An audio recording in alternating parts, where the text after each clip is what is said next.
Padre, del Hijo y del Espíritu Santo. Amén. Queridos hermanos, hemos hablado ya bastante del pecado mortal, apoyándonos en el Catecismo Mayor del Papa San Pío X, en las preguntas 950 a 955.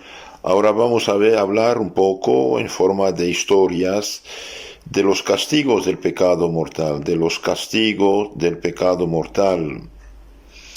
Ustedes saben, el protestantismo tuvo su origen en el siglo XVI, el año 1521, por la rebeldía de un pobre sacerdote orgulloso, manipulado por unos políticos avariciosos sin conciencia. Por aquel entonces, bandas de protestantes asaltaban las iglesias católicas y se adueñaban de ellas, profanando cuantos objetos del culto podían hallar.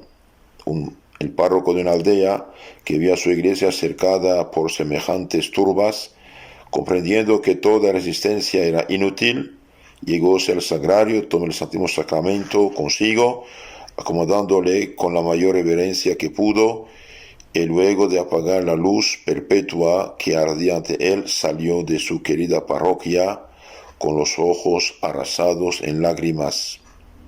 Cosa muy parecida a esta acontece en el alma de un pecador que incurre en pecado mortal. Desde aquel instante el Espíritu Santo abandona el templo que antes fuera su morada. En efecto, el pecado mortal destruye la gracia y la santidad, destruye la caridad, y el Espíritu Santo se va, como esta iglesia que quedó sin Santísimo. Tenemos otro caso, la destrucción del templo de Salomón. El templo de Salomón de Jerusalén estaba interiormente recubierto de oro acendrado. Los muros, el techo, el mismo suelo aparecían cubiertos de oro refulgente. Ese templo maravilloso fue abatido y reducido a unos miserables escombros por el rey de Babilonia, Nabucodonosor. Nabucodonosor en el año 586 a.C. El hombre que no conoció pecado mortal es como un templo soberbio, resplandeciente de oro y de pedrerías, que en la gracia del Espíritu Santo lo levantó y adornó con sus galas imperecederas.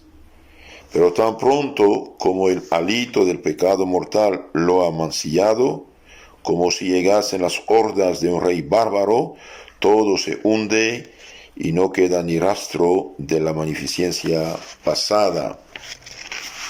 San Antonio María Claret dice: si nuestros ojos humanos vieran un alma en pecado mortal, bien, haríamos paro cardíaco.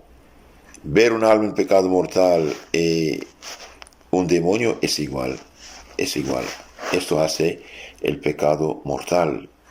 Y hoy hay que pensar que el pecado no solamente se hace, sino que exige derechos, y nuestros pobres católicos liberales, con ideas totalmente falsas, inconscientes del peligro, es su derecho, es su vida. Sí, pero ofende a Dios, y esta pobre alma está al borde del infierno. Es dogma de fe católica que toda persona que está en pecado mortal está suspendida al borde del infierno. En cualquier momento puede caer en el infierno y nunca más va a salir de ahí, porque la muerte no tiene ensayo. Una sola vez uno muere y se acabó. Si está en pecado mortal, como un relámpago, cae al infierno. 1000 muertes, dice, padecería, y 1000 vidas daría con tal de evitar un solo pecado mortal, o evitar que una persona caiga al infierno, decía Santa Teresa, que había visto el alma en estado de pecado. Veamos otra historia, la de Santa Francisca de Chantal. Asiste a un varioloso. Cuando Dios abandona el espíritu, pierde su belleza y se convierte en algo inmundo y desagradable para Dios y aún para los hombres. El que incurre en pecado es más repulsivo que un enfermo de viruelas, un pestiferado. De esta creencia era Santa Francisca de Chantal, que murió en el año 1641. Esa santa hija de un caballero francés, a los 20 años contrajo matrimonio con el barón de Chantal, lo mismo de doncella que de casada, holgóse siempre en toda suerte de obras de misericordia, muy especialmente en asistir a enfermos abandonados, lo que hacía siempre que hallaba ocasión, con mucha solicitud, y les proveía de cuanto necesitaban.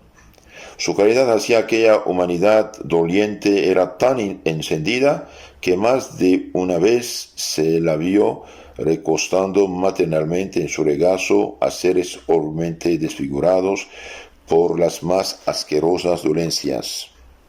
Un día anunciaron a la santa que en su puerta aguardaba un pobre enfermo todo cubierto de granos supurantes. Aquella dama joven de apenas 22 años acogió solícita al pobre enfermo, le vendó y lo limpió, le puso en cama, asistiéndole como si hubiese sido la propia madre de aquel infeliz por más de 4 semanas. Se le dijo repetidas veces que la viruela era una enfermedad contagiosa, pero respondió siempre la santa: solo hay una viruela verdaderamente repulsiva, y es la del pecado. Bien, toma una persona llena de gusanos, llena de pus, que da asco. Y bien, eso es el pecado mortal. Hubo santos que tenían don de Dios de ver el alma del otro, u oler si estaba en pecado, en gracia, pidieron a Dios de quitarles este don porque ya no aguantaban. El pecado mortal es la muerte espiritual del alma, atrae la muerte del espíritu. Cierta vez un ladrón acechaba tras un matorral con el fusil montado, aguardando que pasase por aquel lugar un rico comerciante. El ladrón sabía por confidencias que pasaría por aquel sitio con una gran cantidad de dinero consigo. Cuando el forajido atisbó al pobre hombre que venía confiadamente por el sendero, hincó la rodilla en tierra para disparar con mayor seguridad. El azar, o más bien la providencia divina, quiso que se arrodillase sobre una serpiente que se hallaba oculta entre las hojas. El animal, al sentirse pisado, se irguió, enroscándose por los brazos y cuello del bandido. No hay que decir que falló el tiro. A los gritos de angustia del ladrón, al sentirse mordido por la serpiente, acudió presuroso el comerciante. El ladrón le dijo entre suspiros y ayes: bien merecido lo tengo, al punto que me disponía a mataros y robaros. Esta serpiente desbarata mi propósito, pues siento que mi muerte es segura. De igual manera acontece con el pecado, pues así que entra en nosotros, la serpiente del infierno se yergue y da a nuestra alma la terrible mordedura que la destruye y la anicula y le quita la vida. Entonces, queridos hermanos, el pecado es algo serio, algo serio. Hoy, debido a la pérdida de la fe, en primer lugar, debido al liberalismo que es completamente ateísmo práctico, bien, no solamente invadió una parte del pueblo, de la sociedad, sino también las familias. Por ejemplo, todos estos actores de películas, etcétera, ¿qué valores promueven? Y los pobres católicos que miran esas cosas, poco a poco caen en la tibieza y hasta en el pecado, y piensan que es normal. Otra historia: no tengo más que un alma.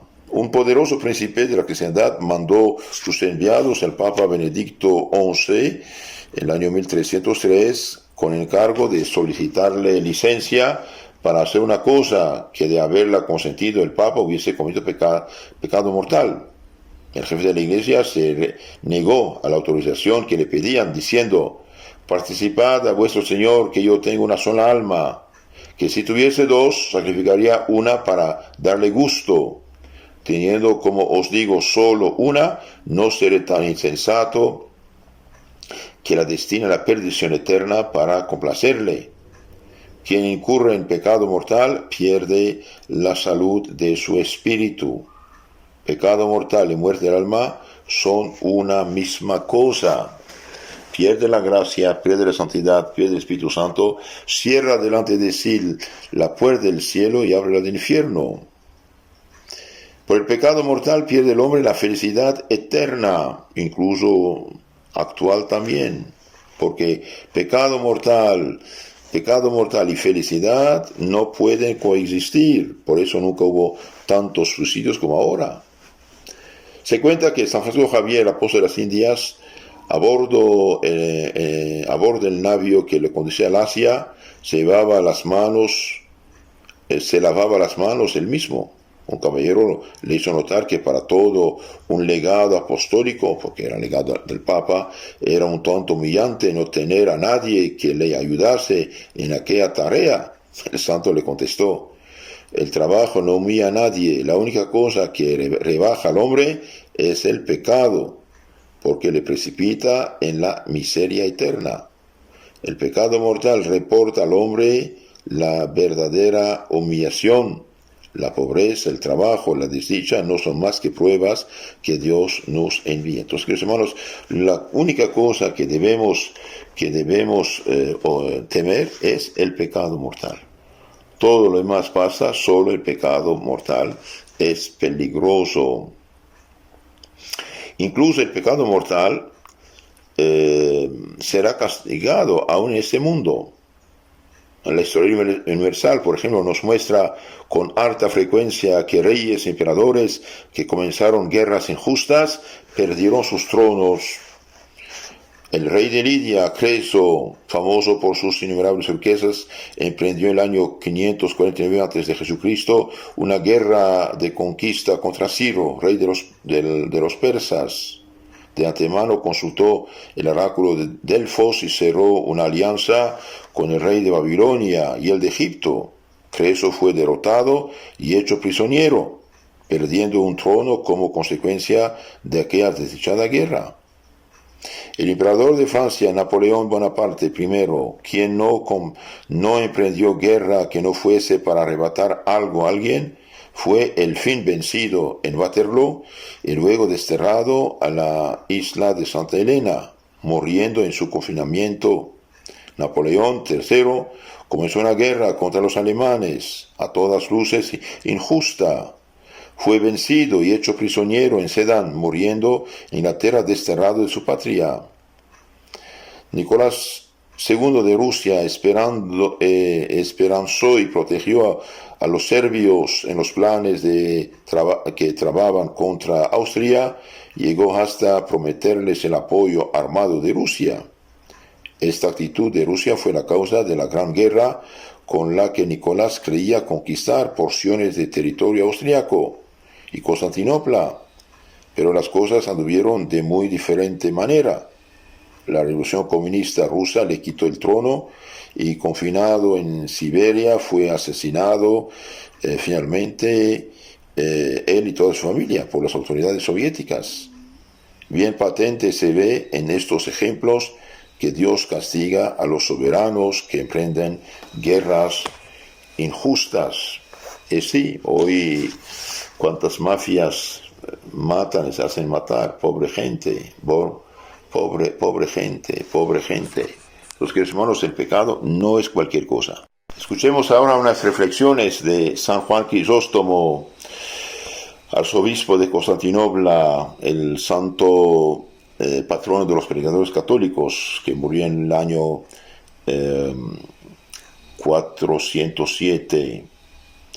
Corriendo el año 398 después de Jesucristo, era obispo de Constantinopla San Juan Crisóstomo, llamado así porque era tanto su elocuencia que podía asignarse a su boca la excelencia calidad de oro, Crisóstomos, boca de oro.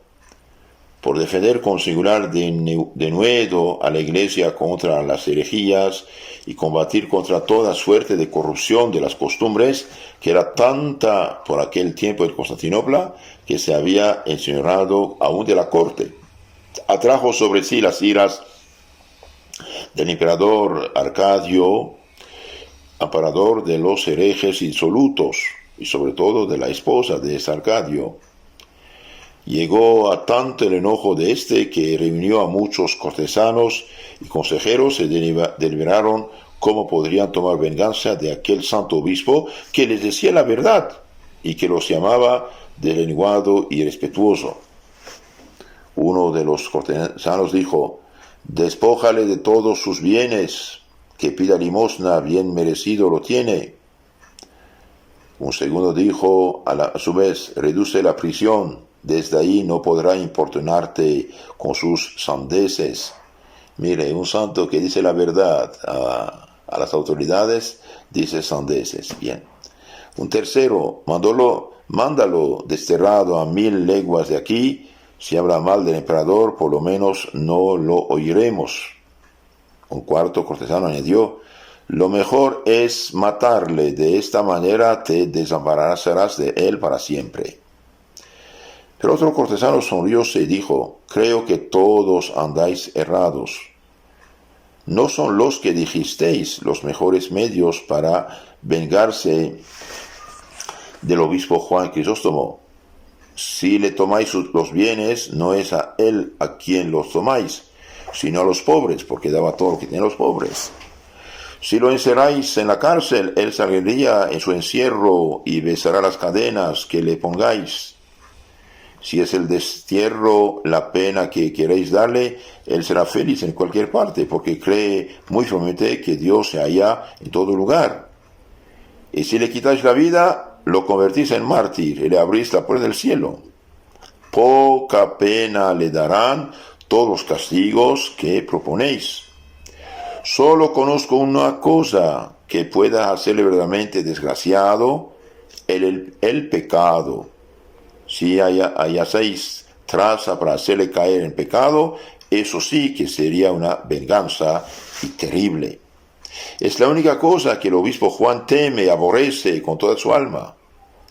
Todos escucharon muy atentos estas razones, pero ¿cómo hacer caer a Juan Crisóstomo en pecado?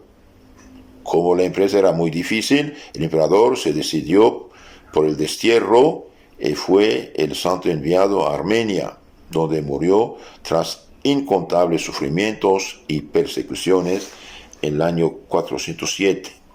Aquel cortesano acertaba al hablar del terror que tenía San Juan al pecado. En uno de sus discursos nos dice el santo: una sola cosa me llena de pavor, el pecado. Una sola cosa me llena de pavor, de miedo, el pecado. La culpa es, en verdad, el mayor mal con que pueda darse en la tierra, nada existe en el mundo que pueda hacer feliz al hombre por los siglos de los siglos. Ni la pobreza, ni las enfermedades, ni los trabajos, ni fatigas al vivir. La pobreza, la enfermedad y toda suerte de desventuras son muchas veces un favor de Dios, porque pueden salvarnos de la muerte eterna. Así que, hermanos, la única cosa que puede hacernos realmente daño es el pecado, nada más. Todo lo demás pasa. Y por eso los santos decían: prefiero morir antes de pecar. Esta niña de unos 15 años, María Goretti, aceptó la muerte antes que consentir un pecado. De hecho, tenemos otro caso. María de Brabante llevaba una vida piadosa en un modesto y tranquilo apartamento. Su inocencia vióse, no obstante, amenazada por un desalmado que apuraba las más diabólicas mañas para seducirla. Como todo era en vano, imaginó aquel bribón un plan digno del propio demonio. Hurtó de la casa donde la muchacha tenía por costumbre ir a buscar la comida. Este muchacho hurtó un objeto de mucho valor y lo enterró junto a la puerta de la casa de María de Brabante, procurando no ser visto por nadie. Luego, el muy taimado dijo a la muchacha: si no accedes a mis deseos, te acusaré de ladrona y podré probarlo, porque tengo escondido cerca de tu casa un objeto de mucho valor, en un paraje que solo yo conozco. La infeliz muchacha no tenía más remedio que escoger entre el pecado y el deshonor de verse acusada de robo, y muy probablemente enterrada en vida, que era el castigo que por aquel entonces daban los ladrones. A pesar de todo, exclamó la joven muy resuelta: antes el deshonor y la muerte que el pecado. Prefiero morir y ser enterrada viva y devorada antes que pecar. Igual que la Santa Mujer Susana a los dos viejitos. Aquel hombre sin corazón acusó a la inocente muchacha, juró en falso que la había sorprendido enterrando aquel tesoro, y aquella inocente fue enterrada en vida como mandaba la ley.